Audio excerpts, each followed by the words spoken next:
En lo que toca a mi madre, pues yo creo que ella era una artista que de alguna manera su educación, el medio y su misma necesidad de vivir sobre todo la vida del hogar no la animó a expresarse artísticamente, pero yo creo que ella era una gran artista de miles de maneras. Por ejemplo, tocaba muy bien el piano y esto a mí me dio, entre otras ventajas, el de que mi madre en las noches, cuando yo todavía era un escuincle de 6, 7 años, empezara a descubrir la música clásica por ella, porque es ella la que de pronto me dice, mira, aprende a disfrutar un impromptu de Schubert, y lo tocaba para mí, o esto es un estudio de Chopin o un nocturno de Chopin, o esto es Liszt, etcétera. Me va abriendo el mundo de la música clásica.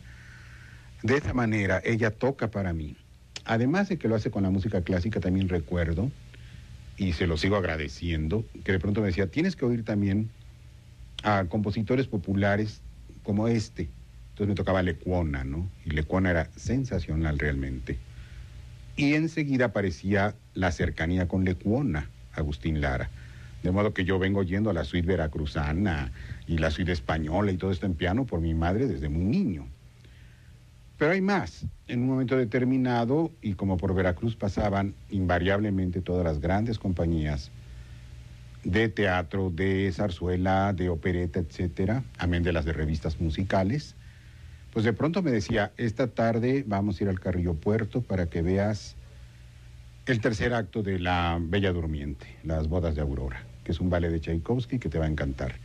Y entonces venía el asombro, ya no solamente había en escena lo que yo ya había visto anteriormente con el teatro, en tanto que actuación, había la magia de la música, había los bailarines, las bailarinas, el sentido onírico, el elemento de fantasía triunfando absolutamente.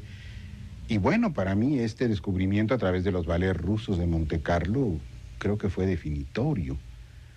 Al lado de esto se combinaba constantemente, digamos, cuando menos una vez al mes, el poder ir a ver las temporadas de María Teresa Montoya o de Fernando Soler, que traían obras importantes. Además, para entonces la Montoya tenía en su repertorio invariablemente La Malquerida o Diferente de O'Neill. Así es que de alguna manera yo estaba casi al día en lo que se refería a los éxitos de los grandes autores españoles, Benavente, Marquina, etcétera, o de los incipientes norteamericanos, Elmer Rice, O'Neill, etcétera. Esto también se lo sigo agradeciendo a mi madre, porque entonces me abre ella el campo del arte, ¿no? De estas maneras. Y lo que es sintomático, el teatro, muy claramente el teatro. De ahí que posteriormente, debo tener entonces 10 años, pero esto lo consigna una amiga muy querida que vive todavía, Estela Canaval, y que escribe este recuerdo en uno de los libros que me publicó Bellas Artes, de estilo y dramaturgia. Habla de cuando teníamos 10 años y a mí se me ocurre hacer una compañía de títeres, porque tenía yo ya la necesidad de contar mis historias. Yo empecé por hacer adaptaciones de cuentos de Andersen, de Grimm, de Perrault, y en un momento determinado aquello funcionaba tanto que lo que originalmente tenía un público de 15 niños en la primera función, en la segunda eran 50 y en la tercera ya eran más de 100. Pero luego se corrió la voz y empezaron a llegar niños de todas partes del puerto y iban con sus nanas y ya no cabían en aquel espacio. Por lo que mi madre, siempre muy solidaria, dijo, bueno, pues en vista de que tú quieres seguir haciendo tus funciones, habrá que tirar una pared. Y tiró una pared y entonces ya se hizo enorme espacio y pudieron entrar 150 espectadores, ¿verdad? Entre niños y nanas. Y yo empecé a tener el sabor del éxito en ese momento. Decía yo, qué bien que lo que uno piensa y uno escribe, de pronto llega a través de estos títeres y la gente lo entiende de una manera, pues sí, seguramente muy personal y muy individual, pero de una manera que los une a todos con lo que uno escribió.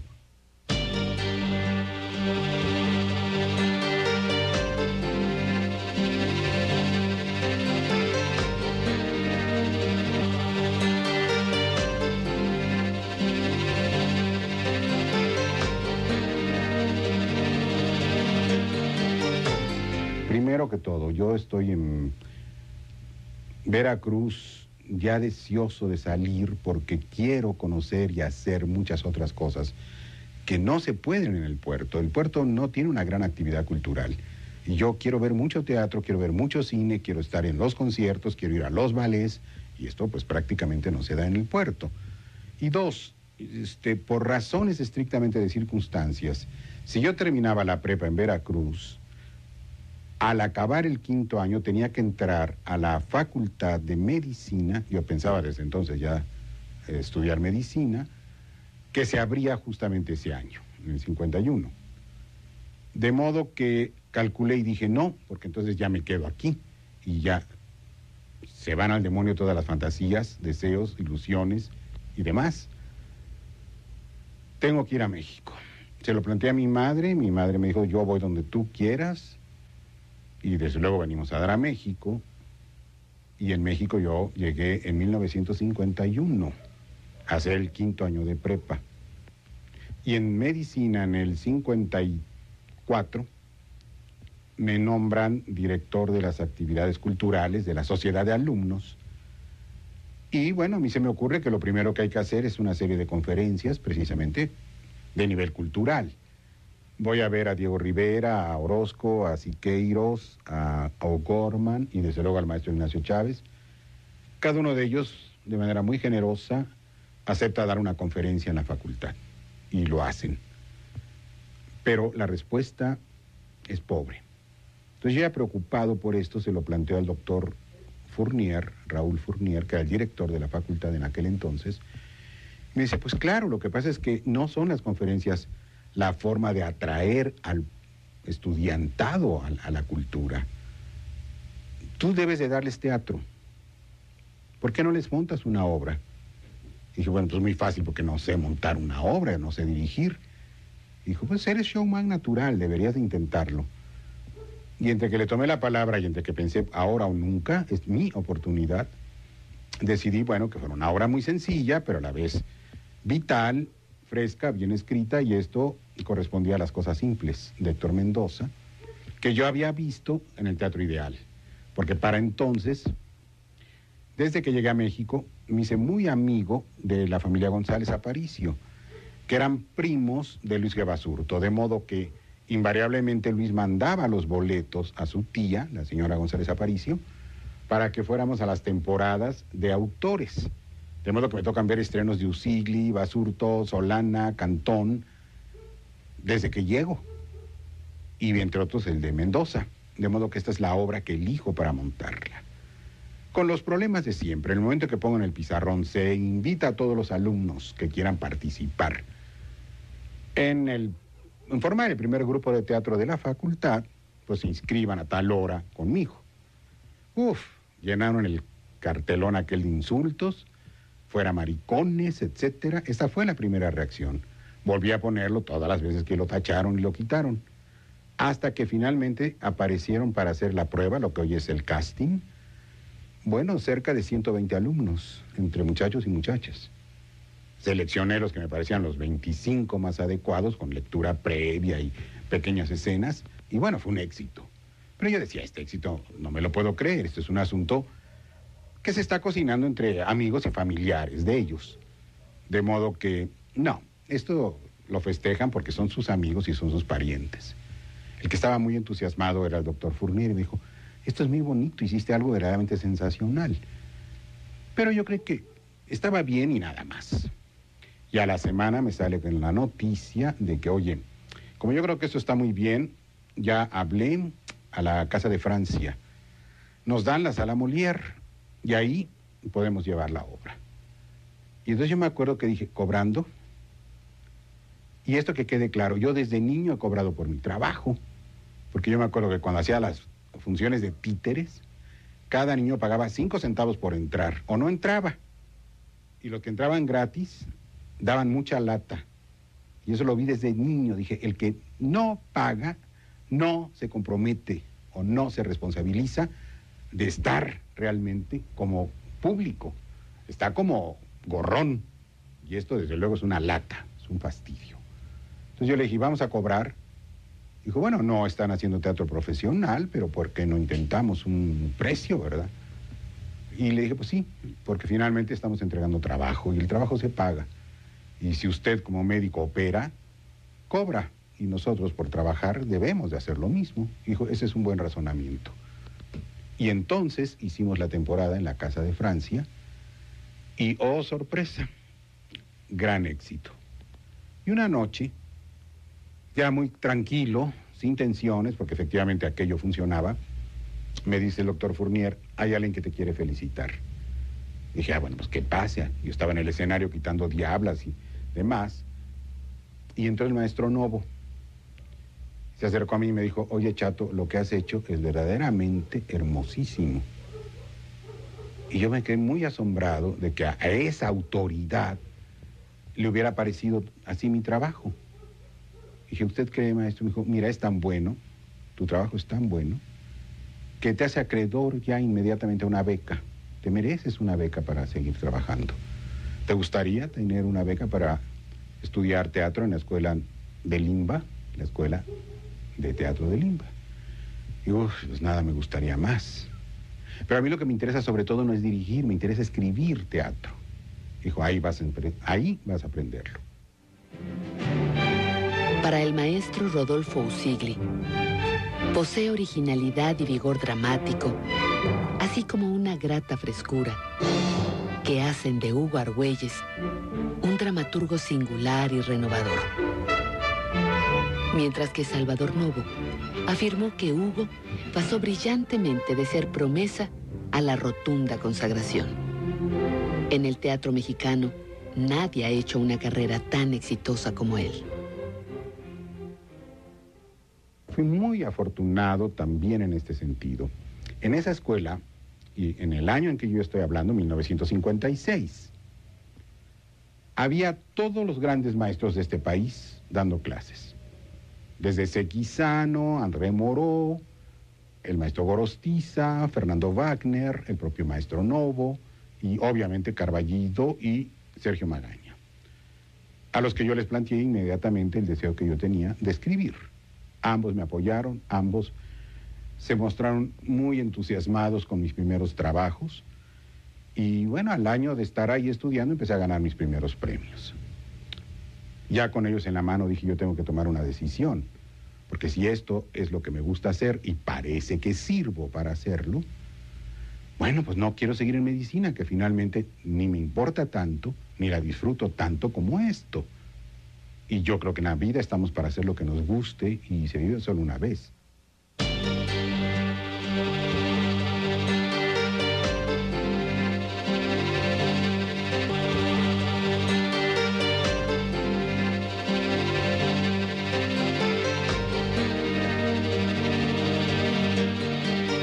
Bueno, entonces en México, en 1960, se estrenan Los Cuervos están de luto con Carmen Montejo produciéndola y actuándola, Alicia Montoya, Fernando Fernández, Eric del Castillo y Héctor Gómez, dirección de Virgilio Mariel. Después de Cuervos, tengo que citar el caso de Prodigiosos. Prodigiosos, de hecho, es la primera obra que escribo y la que primero gana premios. Tiene en 1957 el premio de la revista literaria Estaciones.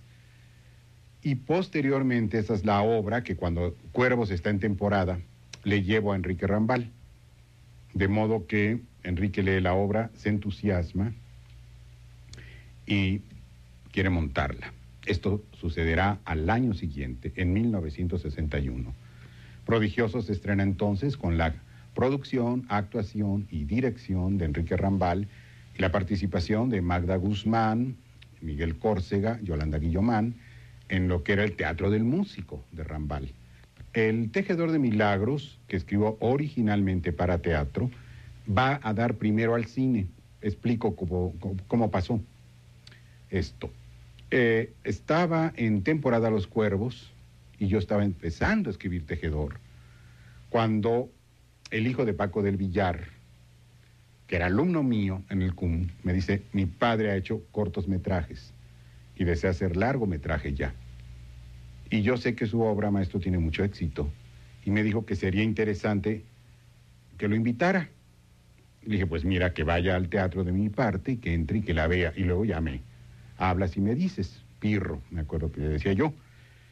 Y entonces efectivamente me habló Paco del Villar, fue a ver la obra y me dijo, a mí me interesa muchísimo debutar con Cuervos.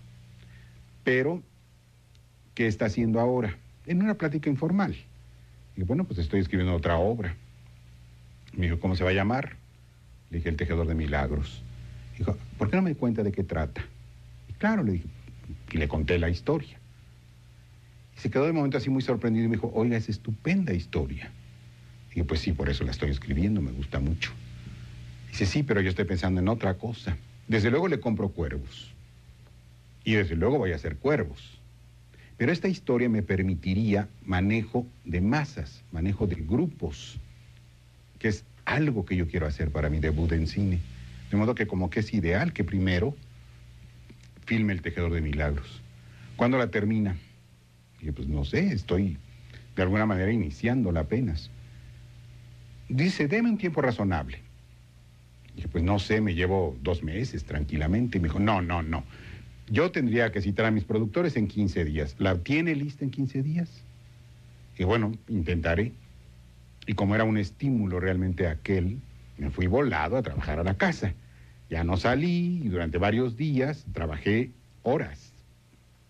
Mañana, tarde y noche a un ritmo y una celeridad que bueno, viendo los buenos resultados que me produjeron, volví a utilizar como presión eso en alguna que otra ocasión.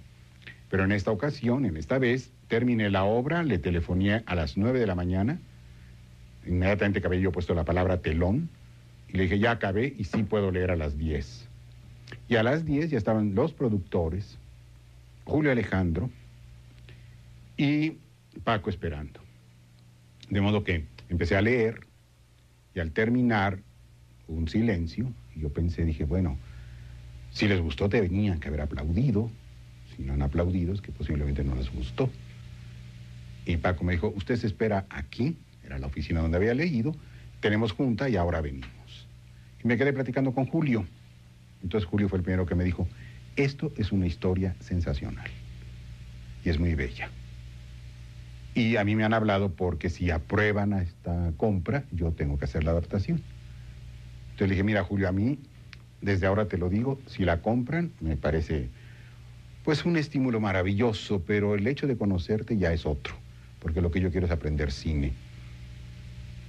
Y me dijo, tú ya tienes el sentido cinematográfico en la forma de narrar. Tu narración es muy cinematográfica.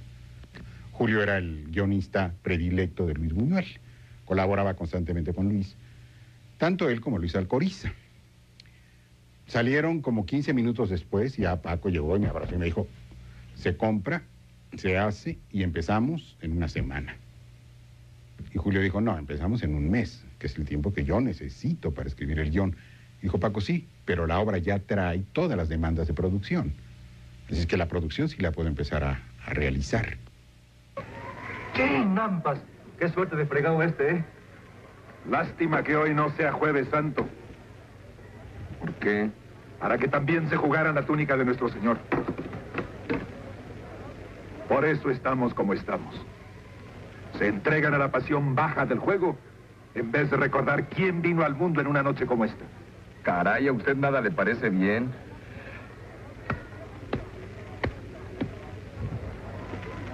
Póngale y verá cómo si gana no le va a parecer tan mal.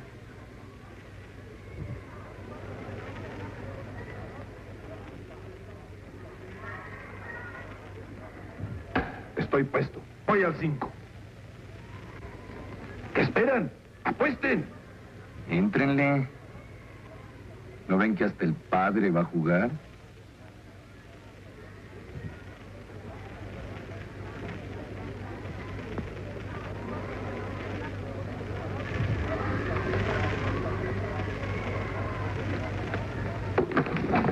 Y ahora va a salir el rey. ¡Sácalo! ¿Chispiajos? ¿Cómo supo? Porque tengo ojos para ver. ¡Mensos! ¿Qué hijo? ¡Nada de pleitos! ¡Que les devuelvan su dinero! ¡Amado! ¡Amado!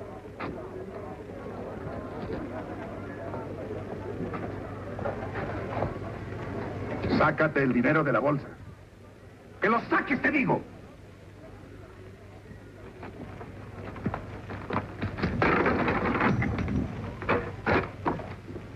Recógelo. Ahora sí. Sí, ahora sí. Este dinero lo habían dado para que les vieran la cara de tontos. Ahora será para las mejoras del altar mayor. Vámonos. Y consecuentemente se hizo la película. En su momento la invitaron a Berlín, al 11º Festival de Berlín. Y ahí nos fuimos. Por supuesto, estaba yo también invitado como autor. Y bueno, aquí otra anécdota. Estaba yo en Berlín, ya para entonces tenía un representante en Berlín, oriental, que estaba traduciendo El Tejedor como obra de teatro para la puesta en escena de Rostock, Alemania, donde se estrenó en su momento. Y bueno, mientras tanto yo en el Festival de Berlín asistía con Paco del Villar y Columba Domínguez, como se ve en las fotos, a lo que diariamente se nos daba.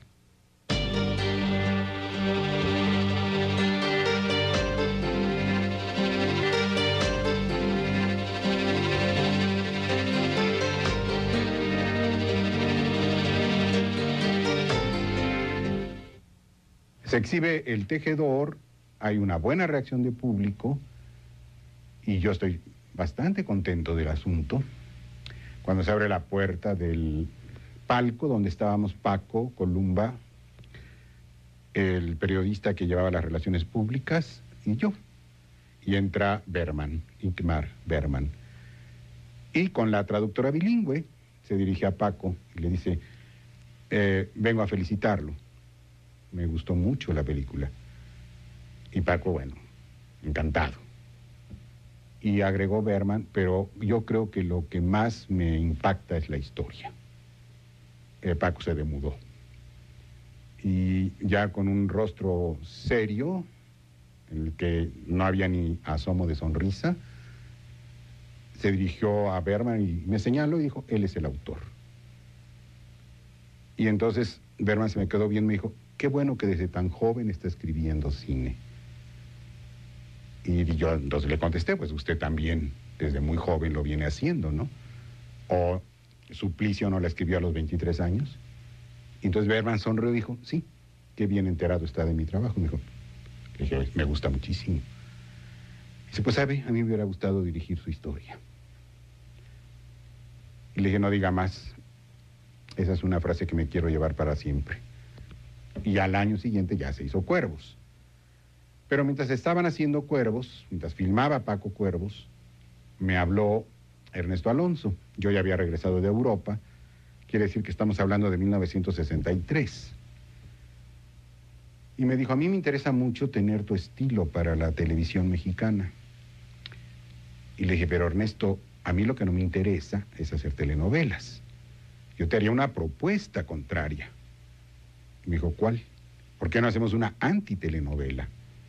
Dijo, ¿y eso cómo se hace? Dije, ay, es muy simple, vamos a contrapelo de todos los lugares comunes del melodrama. Dijo, si me lo pones por escrito, ya a través de capítulos, creo que podríamos hablar.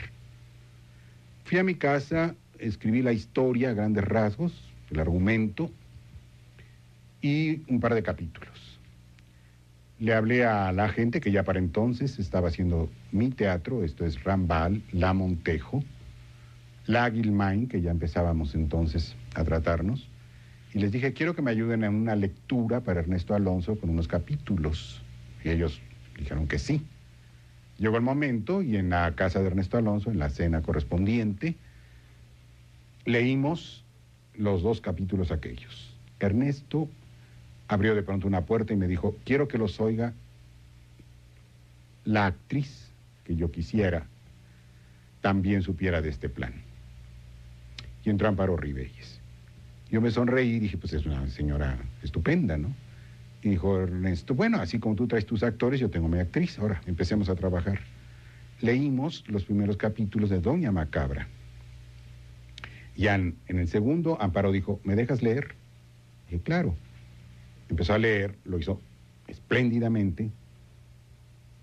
Y entonces me acuerdo que volteó, se sonrió y dijo, ese es el tono, ¿verdad? Dije, qué sabia, ¿no?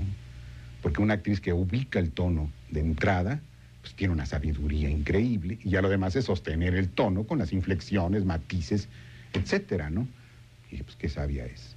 Consecuentemente, se hizo esa noche la lectura que dio lugar al proyecto. Y Ernesto dijo inmediatamente, entusiasmado y generoso, esto hay que hacerlo como lo más importante que pueda darse en la televisión mexicana. De hecho, del trabajo que yo respondo en televisión como este experimento de humor negro, pues sí, era la primera vez que a nivel masivo entraba el humor negro. Y entró y fue muy bien recibido, como lo fue en Cuervos. Si bien el humor negro es un rasgo común en la idiosincrasia de los mexicanos, no resulta tan frecuente que se manifieste con fortuna a través de las letras o el cine. Por eso, uno de los valores del teatro de Hugo Argüelles es el devolvernos ese rasgo de nuestra identidad y que él expresa como lo que es, un tejedor de historias. Esto me daba también pie porque de pronto me encontraba con Rogelio González y me decía, ¿te das cuenta que le estamos dando al mexicano lo que siempre ha jugado, pero no sabía cómo se llamaba? Porque Rogelio estaba triunfando con El Esqueleto de la señora Morales y yo estaba triunfando con Los Cuervos. Son del mismo año. En estas horas debe sentirse libre de un gran peso. Sin embargo, aquí hay algo que me huele mal. Naturalmente, padre, con todo esto alrededor. No. Debemos acudir inmediatamente a la policía. Me parece muy bien y cuanto antes mejor. Es posible que no ande muy lejos. Vamos. ¡Ay! Con permisito, yo me... Puede que tenga razón. Pero si hay algo chueco en esto, te veo como ese. Por aquí tenemos que pasar todos. ¿Verdad, padre? Indudablemente. Vamos, se lo odio. Estoy resuelta a revolver el mundo entero hasta encontrar a mi hermano. Si averiguan algo, no dejen de avisarme. Yo, por mi parte, haré todo posible porque le encuentren. Tengo mucho interés.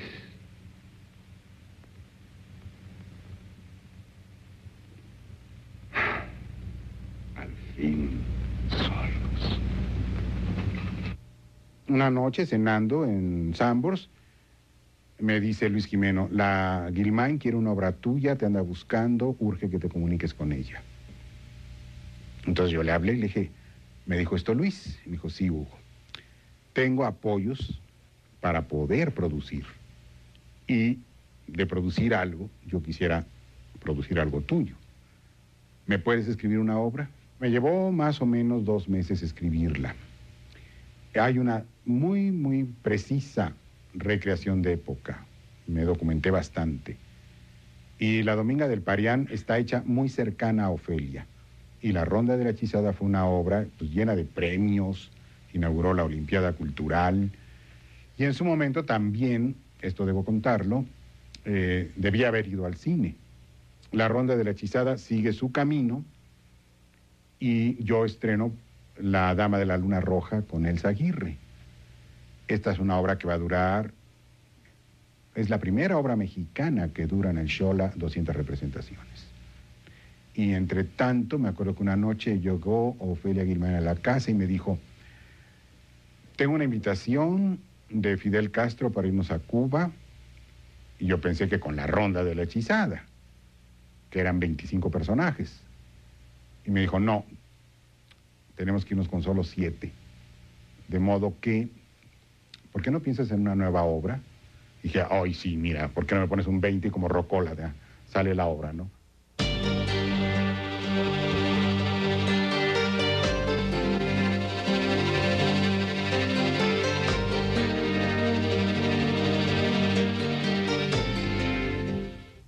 Bueno, Medea y los Visitantes del Sueño se estrena en el Teatro García Lorca de La Habana. Fue maravilloso. Medea hizo una gira por la isla, no todos los lugares, pero siempre con mucho éxito. Esta obra no se ha estrenado en México por diferentes causas. Porque después vendrá un experimento que hago en comedia musical. Calaca, Nuestra Señora del Hueso, que me monta Vilma González con Regina Torné, música de Rafael Elizondo. A través de los grabados de José Guadalupe Posada, vemos el mundo de este espléndido artista, contado por su heroína, la calaca, y la relación amorosa de ellos.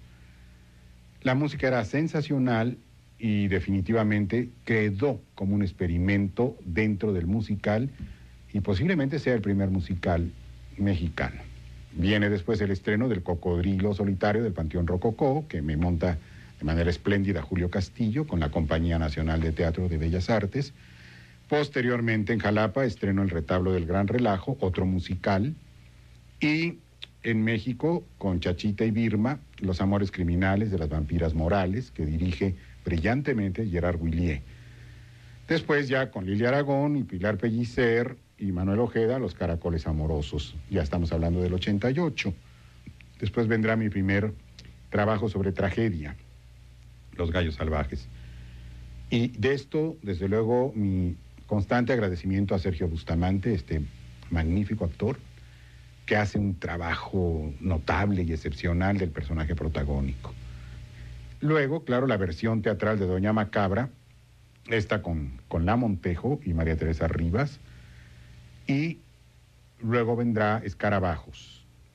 Luego La Boda Negra de las Alacranas con Adriana Roel y Antonio Medellín, enseguida al año siguiente Aguilar Real, con Angélica Aragón y Aarón Hernán, que dirigen Marisela Lara, La Noche de las Aves Cabalísticas, que es montada por el grupo de alumnos judíos del Centro Deportivo Israelita, con Benito Perculis a la cabeza, trabajo excepcional. Posteriormente, El Cerco de la Cabra Dorada, dirigida por Bruno Bert, con una Regina Torné maravillosa y un espléndido Raimundo Capetillo. Estrenamos en el Foro Sor Juana y hay una respuesta estupenda de público. Luego La Esfinge de las Maravillas, también en el Foro de la Conchita. La Tarantular Nouveau, que me estrena Rosita Quintana, en el Teatro Coyoacán en una primera temporada, y luego ya en el teatro al que le pondrán después mi nombre, el Foro Cultural Coyoacanense Huargüeyes, en Coyoacán. Después de La Tarántula, El Vals de los Buitres, en el Teatro del Granero, y vendrá inmediatamente después Los Huesos del Amor y de la Muerte, y finalmente el año pasado 2 estrenos: Los Coyotes Secretos de Coyoacán, con Alicia Montoya, a la que le dedico la obra por un homenaje, ¿no?, por aquella piedad de Los Cuervos Están de Luto, y Fábula de la Mantarraya Quinceañera, que terminó hace una semana, con Mónica Serna, un trabajo de dirección estupendo de Carlos Haro, y 5 espléndidas actrices haciendo el coro grotesco de estas gorgonas que celebran los 15 años de esta señora cincuentona. De modo que son 30 obras y son 40 años de trabajo de dramaturgo del que estamos hablando en este momento. Desde una etapa temprana en la que sería su exitosa trayectoria como dramaturgo, Hugo Argüelles se vio vinculado al cine. Sus primeras obras, Los Cuervos Están de Luto y El Tejedor de Milagros, fueron trasladadas a la pantalla y a partir de entonces se sucederían las adaptaciones y los guiones originales, como en el caso de Las Figuras de Arena, Las Pirañas Aman en Cuaresma, La Primavera de los Escorpiones, Doña Macabra y Los Amantes Fríos. Cierto, yo empiezo con El Tejedor de Milagros a tener ya contacto con el cine de una manera creativa, pero sí sitúo. Es Julio Alejandro quien me enseña, como ya dije, los secretos del guión. De modo que empiezo a escribir yo cine, en principio guiado por ellos, y sobre todo por Paco del Villar.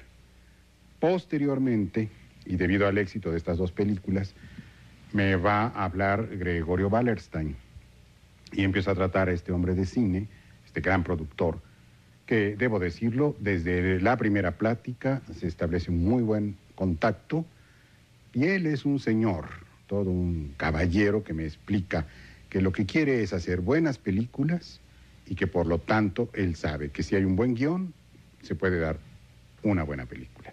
Y es cierto que si no hay un buen guión no hay una buena película, pero también es cierto que el director es el responsable de la película y que por lo tanto, siendo así, él es el que tiene en sus manos el arbitrio, la decisión, el criterio para jugar las posibilidades del guión y recrearlo como él lo sienta. ¿Dónde queda el guionista en esta actitud? Y entonces yo empiezo a ver a través de mi trabajo como guionista el trato que se le da a otros guionistas que yo ya conocía y que respetaba. Y empiezo a ver que, entre otras cosas, no se les respeta. Y empiezo a descubrir aterrado que, al menos en México, el guionista es una especie de escribano que tiene que trabajar de acuerdo con el director para interpretar los deseos del director, también de sus obsesiones, pesadillas, prejuicios, debilidades, paranoias, todo el repertorio, ¿verdad? Y este pobre hombre tiene que ser el que traduzca ese menage. A mí no me llama la atención esto. Y eso lo establezco inmediatamente con Gregorio. Yo le voy a tratar de dar buenos guiones. De modo que afortunadamente lo que yo pude escribir en el cine se me dio libertad, se me apoyó, y de algunos guiones estoy satisfecho. Yo me acuerdo que cuando nos conocimos me dijo, mire qué argumento tengo aquí. Este es el que yo quisiera que usted adaptara. Le dije, primero me lo deja leer, porque si no me gusta, no lo adapto. Y dijo, es que es de Hugo Butler. Pues entonces sé quién es Hugo Butler. A mí no me apantalla que sea Hugo Butler. Ahora deme el guión. Digo, deme el argumento. Lo leí y era un argumento interesante de melodrama. Un niño que estaba despertando a sus problemas sexuales de la adolescencia y con unos padres que no lo entendían y que vivían en un mundo absolutamente irreal. Lo interesante entonces para mí no era el conflicto de los padres, era el conflicto del muchacho.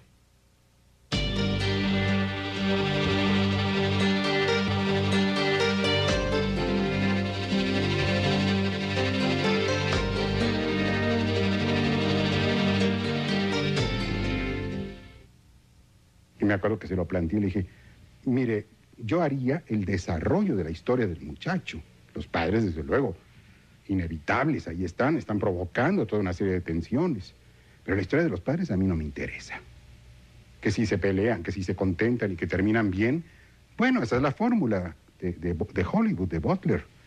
A mí me interesa seguir toda la secuencia interna de este niño hacia su aceptación, pero a través de una serie de dudas. Dijo, va libre, me gusta la idea. El hecho de que podría hacerse una coproducción, me dijo, ¿por qué no empezamos a buscar de una vez al protagonista, al muchachito este de 16 años? Y como estoy pensando en coproducción, ¿por qué no pensamos en un actor extranjero que pueda dar este tipo? Yo había regresado de Italia y en Italia había visto Los Inocentes, la de Clayton. Otra vuelta de tuerca del maravilloso Henry James. Y yo me acordaba perfectamente bien de la actuación sobresaliente del muchachito de la película, que ya había trabajado también en El Pueblo de los Malditos, aquellos que tenían los ojos encendidos toda la película. Y le sugerí a este muchacho, y me dijo, bueno, déjeme investigar en Londres, puesto que estaba en Londres, y sobre eso podríamos empezar. A la semana me contó, pues mi agente en Londres ya investigó y ¿sabe qué pasa? No vamos a poder contar con este actorcito. ¿Y por qué? Y si usted recuerda la escena final de la película, y perfectamente, el niño ve al fantasma y a medida que va reconociendo al espectro, enloquece. Y en la medida en que enloquece, vamos llegando al final de la historia con un muchacho poseído ya verdaderamente por el espíritu y entrando a la esquizofrenia. Dijo, pues es que entró a la esquizofrenia de verdad. ¿Y cómo? Dice, sí, está en un sanatorio en Londres y lo están tratando. Porque el director, para lograr esa escena, lo dejaba sin dormir y le hacía ver espectros a través de pastillas. Y efectivamente el niño está ante cámara registrando lo que ya veía. De modo que, pues, está loco. Y que, por lo tanto, lo interesante sería hacer una versión pensando en México. De modo que lo retrabajé y para entonces yo ya había entrado en contacto con Roberto Gabaldón. Ahí empieza nuestra amistad. Y Roberto me dijo desde un principio, esto de la coproducción yo nunca lo creí. En cuanto Gregorio hiciera cuentas iba a entender que no se podía. de modo que vamos a pensarla, desde luego, para México, y la pensamos para México. Y la película se llamó Las figuras de arena, la hicieron David Reynoso, Elsa Aguirre, y el niño en cuestión, el protagonista en cuestión, lo descubrí yo, se llama Valentín Trujillo. ¿Y esa flor? ¿Cómo se llama? Alma. Curioso nombre. A ver, creí que me la traías. En pocas palabras, con relación a aquellos guiones que yo hice con Paco del Villar y que son de los que más satisfecho me siento, Las pirañas aman en Cuaresma y La primavera de los escorpiones.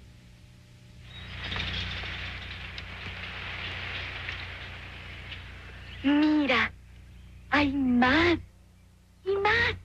Vaya, así que Lino resultó hembra. Y la muy bruta tenía que soltar sus hijos precisamente al empezar la Cuaresma. De modo que prácticamente el cine me dio mucho dinero, me dio mucha satisfacción ese tipo existencial, pero quedaba claro, yo era un colaborador. Y la estrella era el director, y el que decidía, hacía, tornaba, destruía o construía, era el director. Y francamente, para mi carácter, para mi megalomanía, para mi vanidad y para lo afirmativo que soy, andar llevándole los trastes a otro no se me da. De modo que por eso también, chao con el cinito y regresé al teatro. Bueno, los caminos para crear obra o personajes, en mi caso, sí son muy variados.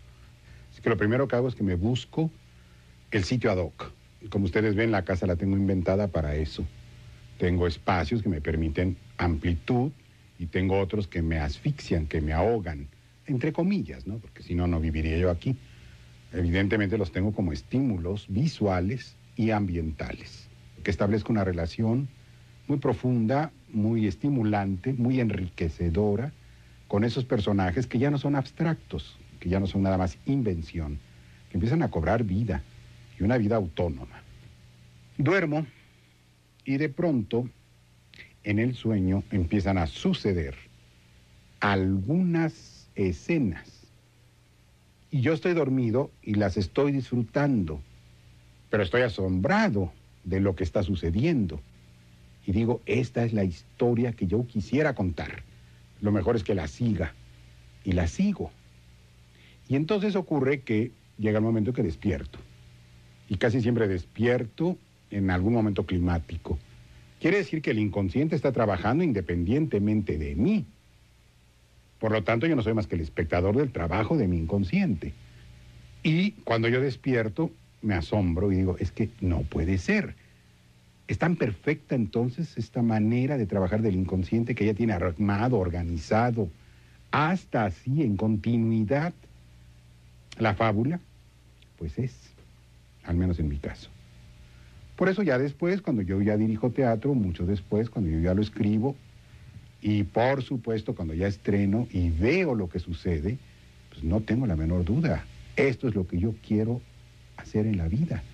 Y no lo cambio por nada, porque la gratificación es infinita, cósmica, absolutamente total, y sigue siendo. Y sigue siendo, y entonces la vocación es una forma de armonía, de congruencia. Vaya, lo que los griegos llamaban la congruencia que da la felicidad. Entonces vocación es felicidad, pero tú tienes que saber qué quieres y dónde eres feliz. Y yo lo soy en lo mío, absolutamente.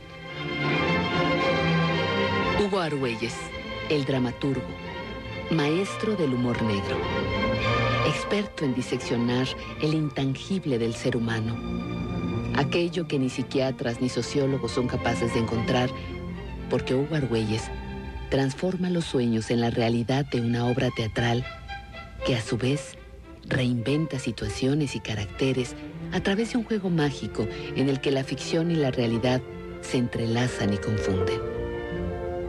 Los sueños se materializan en su obra y los personajes resultan tan reales que podemos creer que los conocemos. Es preferible pecar por haber imaginado las cosas que por no haber inventado nada.